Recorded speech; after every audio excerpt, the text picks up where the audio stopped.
नमस्कार, मैं हूं अर्जिता और इंडिया पब्लिक खबर में अब वक्त हो चुका है स्पेशल बुलेटिन का, जिसमें हम आपको रूबरू कराते हैं देश और दुनिया की तमाम बड़ी खबरों से विस्तार से। तो चलिए बिना किसी देरी के शुरू करते हैं खबरों का सिलसिला। पीएम नरेंद्र मोदी मंगलवार को राजस्थान के बांसवाड़ा जिले में स्थित मानगढ़ धाम पहुंचे। यहां पीएम मोदी ने मानगढ़ की गौरव गाथा कार्यक्रम में शिरकत की। पीएम मोदी ने वीर स्वतंत्रता सेनानी श्री गोविंद गुरु को श्रद्धांजलि दी। साथ ही पीएम ने धूनी पर पहुंचकर पूजन किया और आरती की। वहीं पीएम मोदी ने अपने भाषण में कहा कि वो सौभाग्यशाली हैं कि उन्हें एक बार फिर से मानगढ़ धाम में आकर शहीद आदिवासियों के सामने सिर झुकाने का मौका मिला है। पीएम ने कहा कि आजादी के अमृत महोत्सव में हम सभी का मानगढ़ धाम आना ये हम सभी के लिए प्रेरक और सुखद है। मानगढ़ धाम जनजातीय वीर वीरांगनाओं के तप, त्याग, तपस्या और देशभक्ति का प्रतिबिंब है। भारत दौरे पर आए रॉयल भूटान आर्मी के chief operation officer lieutenant general Batoo Shering का दिल्ली में गर्मजोशी के साथ स्वागत किया गया। साथ ही दोनों सेनाओं के बीच चल रहे रक्षा सहयोग को मजबूत करने के तरीकों पर भी विस्तार से चर्चा की गई। भारत की उत्तर पूर्वी दिशा में मौजूद 38,394 वर्ग किलोमीटर का छोटा सा पड़ोसी देश भूटान केरल से थोड़ा ही छोटा है। इस खूबसूरत हिमालयी देश की कुल आबादी लगभग 7,27,000 है। भूटान की सेना का नाम है रॉयल भूटान आर्मी। इसकी स्थापना 64 साल पहले 1958 में की गई थी। इसका मुख्यालय भूटान की राजधानी थिम्पू के लुंगतेनफू में है। उधर नेशनल कॉन्फ्रेंस के नेता उमर अब्दुल्ला ने केंद्र पर तंज कसते हुए कहा कि सरकार चीन को रोक नहीं सकती, बल्कि उन्हें कारगिल जाने से रोक रही है। कारगिल में स्थानीय निवासियों के साथ बातचीत करते हुए अब्दुल्ला ने कहा कि उन्हें कारगिल नहीं जाने के लिए क्यों कहा गया था। जम्मू कश्मीर के पूर्व मुख्यमंत्री उमर अब्दुल्ला ने कहा कि केंद्र सरकार इतना क्या डर है, चीन को तो आप रोक नहीं सके। हम श्रीनगर से कारगिल हो द्रास जाना चाहते थे, आप कहते हो कि मत जाओ। मैंने उन्हें बताया कि क्या वो डरते हैं, चीन यहाँ है, आप उन्हें रोक नहीं सके, आप उन्हें वापस नहीं भेज सके और आपने बहादुरी नहीं दिखाई, लेकिन आप हमें यहाँ नहीं आने के लिए कह रहे हैं। अब मुझे बताएं ना, आप लोग यहाँ जमा हो गए, आज हमने मुलाकात की, मैं यहाँ से आगे करगिल चला जाऊंगा, आप लोग अपने घर चले जाओगे, क्या होगा? क्या तूफान मचेगा? लेकिन खामखा की घबराहट। ये तो शुक्र करो कि हमने थोड़ा सा इनके साथ बातचीत करके इनको कहा कि ना हमने आना ही आना है, नहीं तो इन्होंने कागजी तौर हमें एक फरमान यहां से भेज दिया था कि आप मत आइए। मैंने कहा आप आओ ही मत। मैंने कहा अब इतना क्या डर है? वहां तो चीन आ गई, चीन को आप रोक नहीं सके, चीन को आप वापस भेज नहीं सके, उसमें तो आपकी बहुत बहादुरी नहीं। हमने जनाब श्रीनगर से द्रास होते हुए करगिल जाना था, आप कहते हो मत आओ।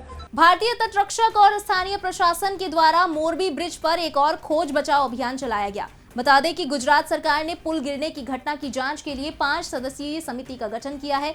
मोरबी हादसे पर पीएम समेत कई नेताओं ने दुख व्यक्त किया है। वहीं इस हादसे में 142 लोगों की अभी तक मौत हो चुकी है। गुजरात ने मामले की जांच करने के लिए उच्च स्तरीय टीम का गठन किया है। उधर खेतों में जल रही पराली के प्रदूषण को लेकर पंजाब और हरियाणा आमने सामने आ गए हैं। दोनों प्रदेशों की सरकार एक दूसरे को प्रदूषण के लिए जिम्मेदार ठहरा रही है। हरियाणा के मुख्यमंत्री मनोहर लाल खट्टर ने कहा कि पराली जलाने से होने वाला प्रदूषण एक गंभीर मसला बन गया है। उन्होंने कहा कि हरियाणा में पराली जलाने की घटनाओं में काफी कमी आई है। साल 2022 में अब तक हरियाणा में पराली जलाने की महज 1925 घटनाएं सामने आई हैं। अगर इन घटनाओं की तुलना पंजाब से की जाए तो पता चलता है कि ये घटनाएं काफी कम है। पंजाब में पराली जलाने की 13,873 घटनाएं सामने आई हैं।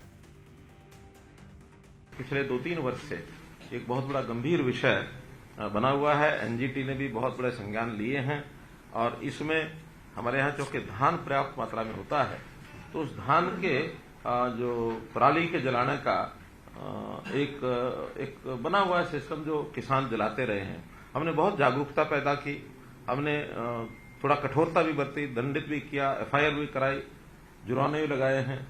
फिर भी अभी एकदम मैं कहूं कि उसको शून्य हम ले पाए हैं या शून्य कर पाए हैं जलाने को, ऐसा नहीं है। लेकिन अगर हम पंजाब के साथ तुलना करते हैं तो पंजाब का हम 10% भी हम उसमें नहीं है, 10% के आसपास है। हमारे यहाँ पराली की जलाने की घटनाएं बहुत कम हो गई हैं। जो 561 थी पिछले वर्ष, वो इस वर्ष में 1925, लगभग 25% की कमी आई है। जबकि पंजाब में 1925 हमारी है, उनके यहाँ 13,873 है। रुक करते हैं अगली खबर की तरफ। मुख्यमंत्री पुष्कर सिंह धामी हल्द्वानी के रानीबाग स्थित एचएमटी फैक्ट्री पहुंचे, जहां सीएम धामी ने फैक्ट्री की जमीन का निरीक्षण किया। मुख्यमंत्री ने अधिकारियों के साथ एचएमटी परिसर का बारीकी से निरीक्षण किया। हाल ही में केंद्र सरकार ने फैक्ट्री की 45 एकड़ जमीन को उत्तराखंड को ट्रांसफर किया था। सीएम धामी का कहना है कि मास्टर प्लान के तहत इस जगह का विकास किया जाएगा। सीएम ने कहा कि सरकार यहां कोई अच्छा काम करने की योजना बना रही है। गुजरात के मोरबी में हुए पुल हादसे में कई लोगों की जान गई। हालांकि इस हादसे के बाद कई सवाल भी खड़े हो रहे हैं और जांच जारी है। अब ऐसी घटनाओं से बचने के लिए सुरक्षा के इंतजाम कई अन्य जगहों पर भी कड़े किए जा रहे हैं। ओखा और बेट द्वारका के बीच चलने वाली फेरी सेवाओं में नए सुरक्षा नियम लागू किए गए हैं।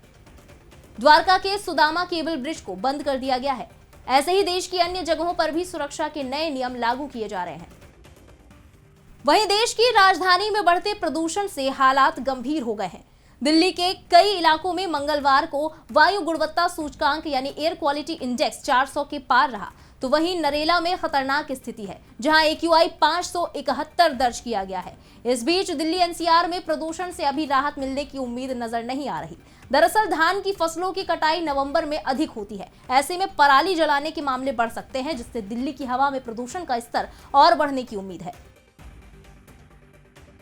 रुक करते हैं अगली खबर की तरफ। बंगाल की खाड़ी में बनी चक्रवाती हवाओं के क्षेत्र से तमिलनाडु और आसपास के राज्यों में बारिश हो रही है। मौसम विभाग ने चेन्नई समेत कुछ जिलों में भारी बारिश का अलर्ट जारी किया है। इसके चलते तमिलनाडु के 3 जिलों के स्कूल कॉलेजेस में 1 नवंबर को अवकाश घोषित किया गया है। वहीं भारी बारिश के चलते चेन्नई के कई इलाकों में जलभराव की समस्या देखी गई, जिससे लोगों को आने जाने में काफी परेशानियों का सामना करना पड़ रहा है।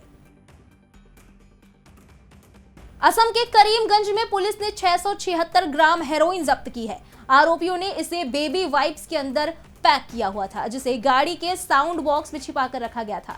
पुलिस की कार्रवाई का ये वीडियो प्रदेश के मुख्यमंत्री हिमंत बिस्वा शर्मा ने सोशल मीडिया पर शेयर किया है। साथ ही पुलिस एक्शन की तारीफ की है। असम के मुख्यमंत्री हिमंत बिस्वा शर्मा ने कहा कि पुलिस ने पड़ोसी राज्य से आ रहे एक वाहन को रोका और साबुन के 52 डिब्बों में पैक 676 ग्राम हेरोइन को जब्त किया। आरोपियों ने इसे बेहद सावधानी से बेबी वाइप्स के अंदर पैक करके रखा था। हेरोइन युक्त इन डब्बों को वाहन के साउंड बॉक्स के अंदर रखा गया था। असम पुलिस को इस काम के लिए बहुत बहुत बधाई। इसी के साथ इस स्पेशल बुलेटिन में बस इतना ही, लेकिन देश और दुनिया की तमाम बड़ी खबरें भी बाकी हैं, इसलिए सब्सक्राइब करें इंडिया पब्लिक खबर के YouTube चैनल को और बेल आइकन दबाना बिल्कुल ना भूलें।